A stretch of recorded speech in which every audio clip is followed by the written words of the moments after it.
Voilà une notion fondamentale sur les fonctions en classe de seconde. C'est la notion de tableau de variation.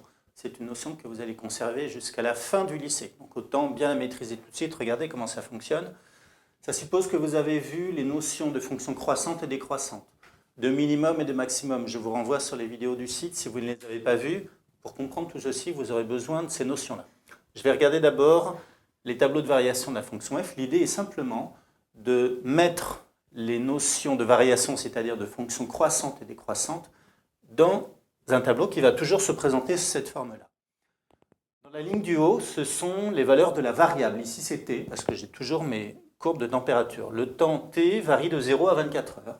Voilà. Selon l'ensemble de définitions de la fonction, vous mettez toujours ce qu'on appelle les bornes de l'intervalle, la plus petite et la plus grande valeur. Des fois, ça peut être moins l'infini selon les fonctions. Alors, on va regarder, pour la fonction f, c'est-à-dire en orange, les températures, ou plutôt les heures pour lesquelles il y a des changements de variation, c'est-à-dire si on est à un minimum local ou un maximum local. Alors, vous voyez qu'il y a un changement de variation, c'est-à-dire on passe d'une fonction décroissante à croissante en t égale 3. Je vais placer cette première valeur ici. Ensuite, elle est croissante, croissante, croissante, et à cet endroit-là, il y a un changement de variation, on passe d'une fonction croissante à décroissante. Je marque la valeur 15.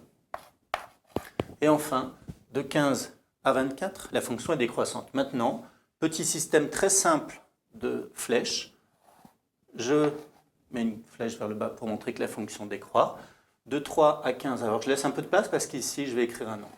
De 3 à 15, on a une fonction croissante. Et enfin, de 15 à 24, une fonction décroissante. À présent, je prends une autre couleur pour marquer les images, puisque cette fois-ci, ce que je vais écrire ici en violet, ce sont les températures, c'est-à-dire les valeurs de f de 0.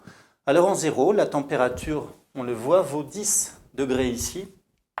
Donc, je vais marquer le nombre 10 à cet endroit-là. Tout ce qui va être ici, c'est en phase de f de t. Donc, ce sont les images des nombres. Lorsque nous sommes en t égale 3, la température, elle vaut 9. En 15, la température, c'est le maximum de la fonction, vaut 15. Et enfin, en 24, on est revenu à 10. Voilà un tableau de variation. C'est un tableau dans lequel nous avons les valeurs de la variable avec les valeurs intermédiaires où il y a des changements de variation. Et puis nous avons croissant, décroissant selon l'ordre des choses. Je rappelle que ce qui est en violet, ce sont les images, c'est-à-dire les températures dans mon exemple. On va très rapidement faire les variations de la fonction g.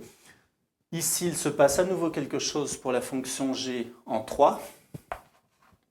Nous avons à nouveau en 15 un minimum, mais je laisse de la place parce qu'observez bien qu'il y a encore quelque chose en 21. Donc j'ai une valeur de plus pour les variations de g. Alors la fonction est dans un premier temps croissante, puis décroissante jusqu'en 15, puis à nouveau croissante jusqu'en 21, et enfin décroissante. Donc on commence par mettre les flèches, et ensuite on va compléter avec les valeurs. Température en 0, c'est 14. Cette température est croissante jusqu'à 15 degrés, puis va baisser à 15 heures en face de 10 degrés. En 21, nous sommes revenus à 15 degrés. Et enfin, à 24, nous sommes à 14 degrés. Voilà les tableaux de variation de ces deux fonctions. Vous devez absolument savoir faire ça, c'est incontournable, il y en a dans tous les sujets, tous les contrôles, tous les exercices sur les fonctions, pas tous, mais une grande partie porte sur ces notions-là. Retenez bien, c'est assez simple à comprendre, entraînez-vous, faites-en plusieurs et tout ira bien.